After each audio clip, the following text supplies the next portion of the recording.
লিখেছেন, আমি একজন মেডিকেল শিক্ষার্থী, যে রুমে সত্যিকারের মানব কঙ্কাল আছে সে রুমে নামাজ পড়া যাবে কিনা?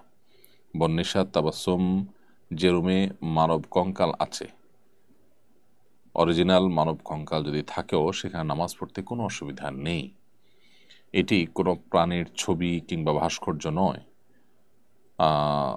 এমনকি কঙ্কালের ছবি যদি অঙ্কন করা থাকে সেখানে নামাজ পড়লেও কোনো অসুবিধা হবে না।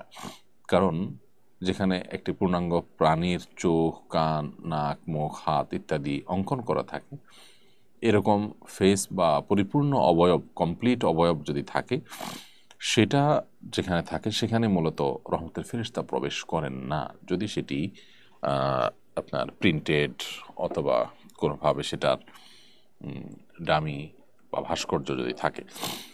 অতএব মানব কঙ্কাল অরিজিনালটা থাকুক কিংবা ছবি অঙ্কন করা থাকুক, সেখানে নামাজ পড়তে কোনো অসুবিধা নেই। তবে হ্যাঁ, এমন কোনো জায়গায় স্থাপন করা উচিত না যেখানে আসলে নামাজি ব্যক্তির চোখের সামনে দৃষ্টি সীমানায় পড়বে এবং তার মনোযোগকে নষ্ট করতে পারে, সেটি ভিন্ন বিষয়। তবে এরকম মানব কঙ্কাল কোথাও থাকলে সেখানে নামাজ পড়া যাবে, কোনো অসুবিধা নেই।